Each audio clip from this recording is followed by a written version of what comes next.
Kenshi iyo bigeze mu gihe imvura itaguye usanga dufite ikibazo, noneho bikumira ng'imisi itarenze 5. Twagiramungu Yohani ni umuhinzi ukorera ubuhinzi mu gishanga cya Rwabikwano kiri hagati y'imirenge ya Mareba na Ruhuha mu karere ka Bugesera, akaba yibanda ku buhinzi bw'imboga n'imbuto ku nkengero z'iki gishanga. Avuga ko bibaho ko umusaruro uba muke biturutse ku bushobozi buke bwo kuhira imyaka mu mirima, yewe hakaba habaho no kurumbya. Uyu muhinzi kimwe na bagenzi be barimo abo mu mirenge ya Ririma, Mayange na Rwiru basaba ubuyobozi kugira icyo bukora hakongera kuboneka amamashini yifashishwa mu kuhira ariho nkunganire. Mwadukorera ubuvugizi noneho ikadufasha nibura ku buryo twabona nga kamoteri, utumoteri two kuja turakuruza amazi, none tuvomerera izi mbuto duhinga n'ibigori duhinga, none kugira ngo bije bibasha kubona amazi. Ikiyaga gifite amazi angana gutya cyakabaye kibyazwa umusaruro cyane, nibura aho zaranturu y'iki kiyaga akaba hari ibintu byeze cyangwa se biri guhingwa byenda kwera. Mfite ubuso bunini ariko nabanje kugira impunye nabati amazi ko ntazi imbaraga bitwara, ni mpakoze hose nkayabura ntibyarushaho kumombya.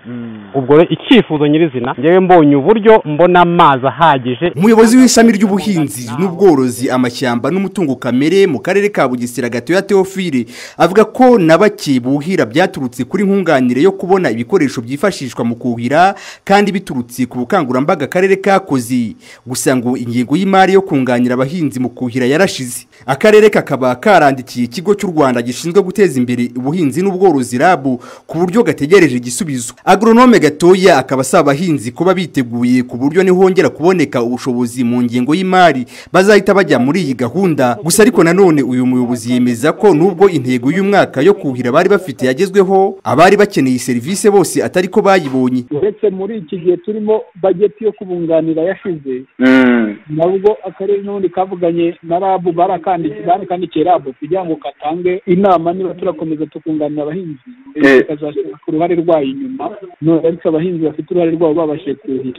Yego, dutegereje igisubizo, ariko kugira ngo icyo kibi kibazo nuko n'ubundi twari turi kunganira abahinzi bakitabira ku bwinshi kubera twakoze ubukangurambaga cyane. Amakuru twahawe n'ishami ry'ubuhinzi mu karere ka Bugesera nuko hari abahinzi 95,469 no kuhira imyaka mu mirima bikaba bitaragera no kuri 15% by'ubuso bwakagombye kuba bwuhirwa muri aka karere. Nkibutsa ko akarere ka Bugesera ari kamwe mu turere dukunze kwibasirwa n'izuba bigatuma umusaruro w'ubuhinzi uba muke. Ibi biruko mu gihe aka karere ariko karere gafite ibiyaga byinshi mu Rwanda hamwe n'inzuzi nk'Akanyaru n'Akagera byagakwiye kuba byifashishwa. I Bugesera na Rispidio Habimana ku bwa Radio Huguka.